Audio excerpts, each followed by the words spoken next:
Hallo und herzlich willkommen bei Pasquali Talk.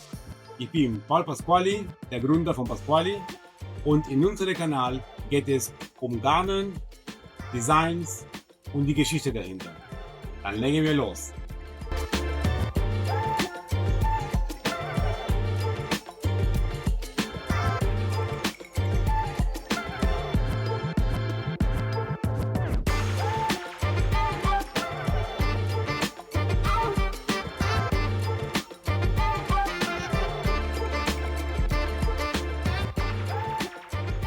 Hallo, liebe Zuschauer.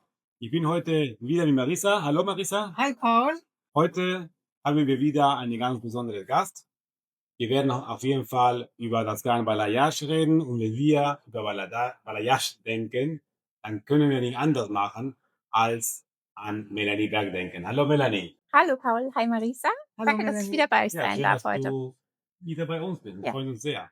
Ja, wir werden heute ein bisschen über Balayage reden. Genau. Ja, Es ist so ein tolles Garn und ich kenne schon die Geschichte, aber vielleicht könnt ihr uns erzählen, wie kam das, einen Garn zusammen zu erstellen? ja, also wir haben Balayage zusammen mit Melanie Berg, alias Merlin, entwickelt. Und es war klar, also wir haben den ganzen Know-how, wie ein Garn produziert wird, in sehr hochwertige Qualität und auch sogar nachhaltig gleichzeitig. Und Melanie bringt auch ihre ganze Know-how, wie ein Farbkonzept entwickelt werden soll. Und klar, was für ein Garn für die Designs auch richtig notwendig ist. Ja, richtig. Also für mich war das total klasse, ein Garn zu haben oder mitwirken zu können.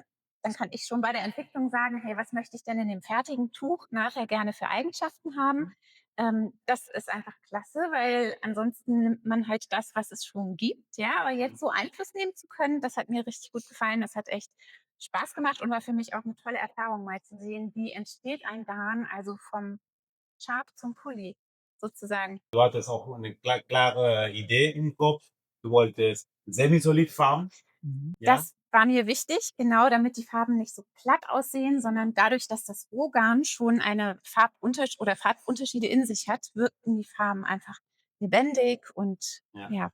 Ja, und die Semisolidfarben kriegt man in der Regel bei Handfärbungen, aber wir wollten auch, dass man den ganzen Pulli immer nachstricken kann, ohne irgendwelche Abweichungen. Und warum Alpaka? Weil du auch gerne Alpaka. Richtig, genau. Und ich mache gerne mehrfarbige Designs und dann ist Alpaka-Wolle einfach richtig toll, weil denn die ergibt einfach ein super schönes Farbbild, eignet sich total gut für Hebelmaschenmuster zum Beispiel. Und ja, das war der Grund für Alpaka. Ja, und Mhm. auf diese Semifarbe oder Semicolor zu kommen, da haben wir uns entschieden, wir nehmen weiße und graue, dunkelgraue Alpaka. Wir mischen das noch dazu mit 20% Merino-Wolle. Mhm. Machen wir so eine Mischung, Melange. ja, so eine Mhm. Melange-Mischung, und dann färben wir genau drauf. Na, warum? Ja, nehmen wir nicht jetzt nur Alpaka, weiße Alpaka und graue Alpaka, sondern wir haben die Merino genommen, weil sonst wäre das Ganze zu schwer. 100% Mhm. Alpaka wäre zu schwer, sehr flauschig, Ja, da manchmal die Muster auch ein bisschen verloren gehen. ja, ja, Und das ist ein super schöner Mix ja, geworden. und dann haben wir auf diese Naturfarbe gefärbt. Die Naturfarbe, apropos, ist hier. Ne? Das ist hier diese Farbe, die 617. Also hier färben wir eigentlich alle unsere Balayage-Farben, außer hier, das ist eigentlich reine Merino, weiße Merino und Alpaka in weiß. Ich finde die Farben so toll. Wie ist das Farbkonzept entstanden? Ja, das Farbkonzept ist, wir wollten es den Strickerinnen so einfach wie möglich machen, schöne Farbkombinationen zu wählen. Und deshalb haben wir die 20 ursprünglichen Farben, die es bei Balayage am Anfang gab, in 5 Gruppen unterteilt, mit je 4 Farben darin, die untereinander total harmonisch sind, sodass man zum Beispiel sagen kann, ich stricke jetzt ein ganz ja, harmonisch aussehendes Tuch und bleibe innerhalb einer Farbgruppe. Mhm. Aber genauso gut kann man eben auch mischen und sagen, wow, ich mache jetzt etwas, was ein bisschen mehr funky ist, was höhere Kontraste hat. Diese Farbgruppen nehmen die Strickerin so ein bisschen an die Hand und lassen sie nicht alleine in der riesigen Auswahl wunderschöner Farben, die auch manchmal überwältigend sein kann, sondern so als kleinen Leitfaden, als kleine Farbauswahlhilfe. Aber auch ganz besonders für Tücher auch, ne? Weil du gerne in deinen Tüchern immer so eine Akzentfarbe hast. Richtig, Ja. genau. Ich mache gerne einen neutralen Ton oder 2 neutrale Tone und dann einen, der heraussticht. Guck mal, vielleicht wusstest du nicht, aber ich habe von damals, von unserem Projekt, alles aufbewahrt. Und hier das ist die erste Wow. Farbpalette, die wir gemacht haben in 20 Farben mit den verschiedenen Gruppen. Wow. Anfang an, das Wow. sind die erste Farbe, die entstanden sind. Und hier haben wir die ganze 20 Farben, jetzt mittlerweile den 26 mit dem Weiß. Ja. Und was ich noch hier habe, das sind das gleiche Garn-Balayage in 3 verschiedene Stärke. Und wir haben uns genau Ach so. Wir haben das in diese Das Stärke wusste ich entschieden. nicht. Ja, siehst du, jetzt mal Das wusste ich. was Neues.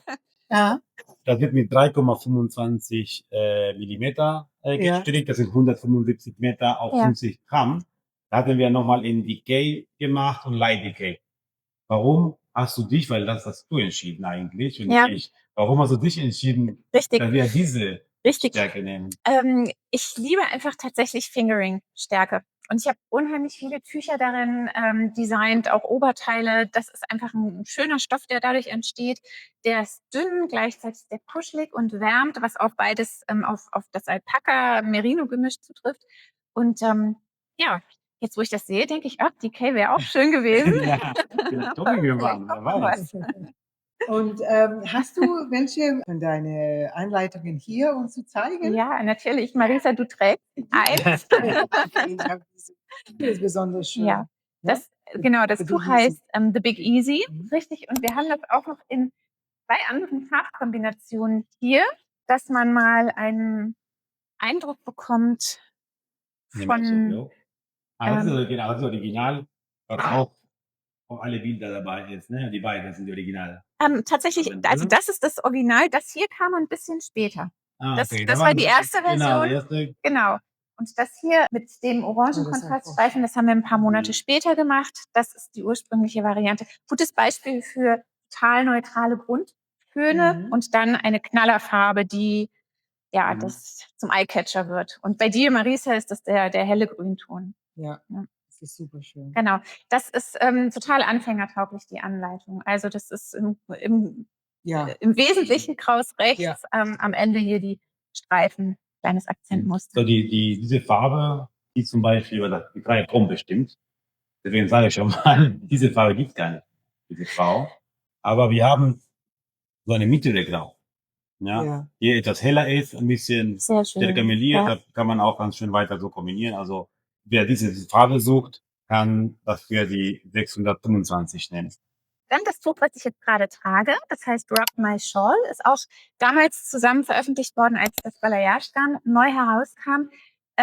Das besteht aus 4 Farben Balayage, ein neutraler Grundton, hier in dem gestreiften Teil sieht man das. Und dann ist ein total hübsches Lace-Muster, was sich in so verschiedenen Bereichen zeigt.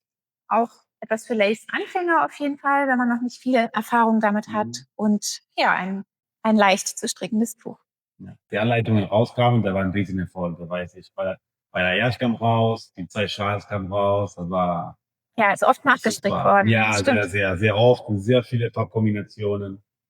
Ja, super. Und hier haben wir noch mal eine andere Farbvariante von Rock My Shawl, dem Tuch, was ich gerade trage. Die ist einfach ein bisschen knalliger, ein bisschen mehr Wow-Effekt, aber das gleiche Tuch. Und was hast du noch? Marisa hat ihr Lieblingstuch, nämlich das ist Nixe. Ich liebe dieses Tuch. Genau, einmal mit dem weißen Balayage hier vorne ist und eine Handfärbung. Das war tatsächlich eine Sonderfärbung, die nur für kurze Zeit erhältlich waren. Und apropos Handfärbungen, wir haben auch eine Farbpalette von Handfärbungen. Die wird hier in Deutschland per Hand gefärbt bei Maike von Scuderia. Und hier die Farbe kann man auch sehr schön mit den Semisolid-Färbungen kombinieren. Und so wie hier zum Beispiel den Weiß. Es gibt aber, diese Farbe gibt's nicht mehr, aber man könnte auch jetzt eine andere Färbung, die ein bisschen knalliger ist, nehmen. Ich finde das toll mit der Rosa. Rosa, schön. Ne? Der dritte Ton hier? Ja. Also der hellere, ja. Oder heller, egal. Ja. Und du hast auch... Ja, ich habe hier noch ein weiteres Tuch, das heißt Blinding Lights, wie der Song, vielleicht kennt man ihn. Und das ist ein Tuch, was mehr als Balayage verwendet, denn da kommt noch euer Mohair Bliss Garn mit dazu. Das ist genau, das gleiche Garn wie auch für die Sticky Sweet. Richtig, ganz genau. Das läuft nämlich hier bei dem Beige-Ton mit. Und ja, das gibt noch so ein bisschen extra Fluff, extra Halo, extra Kuschelfaktor mit da rein. Und Und das Mohairgarn ist den ganzen Schal oder nur nein, eine Weise? das ist im ganzen Schal, aber nur in dem beigen Teil. Also nur nur die beige Wolle. Ja. Ja, der hier rosa und grau und Der Natur. Okay. der Goldton, das ist einfach nur Balayage. Alleine. Genau, auch das ist ein wirklich leicht zu strickendes Muster. Ja, wir werden auf jeden Fall alle Modelle, alle Namen, Strickanleitung mit verlinken und unten in der Beschreibung hinzufügen, sodass ihr nach dem Video direkt die Anleitung bestellen könnt. Direkt losstricken können. Direkt losstricken. Ja, danke Melanie nochmal, dass du zu uns gekommen bist, deine Schals und deine Modelle vorgestellt hast und auch die schöne Geschichte von Balayage Ja. der Zuschauer geteilt hast. Wenn ihr die Anleitungen sucht, wie gesagt, wir werden unten das in der Beschreibung hinzufügen. Ihr findet alle Anleitungen von Melanie Berg auf Reverie und auf ihre eigene Webseite merlin.de und die gerne wie immer bei uns, bei pasquali.de und bei sehr viele Händler in Deutschland und weltweit. Genau. Und vergiss nicht, unseren Kanal zu abonnieren und die Glocke zu aktivieren, dann verpasst ihr kein neues Video der Pasquali Talks. Und lasst unten eure Kommentare, schreibt, welche Tuch von Melanie ihr so gerne schon gestrickt habt oder welche ihr noch gerne stricken möchtet. Und bis nächstes Mal. Tschüss. Tschüss. Tschüss.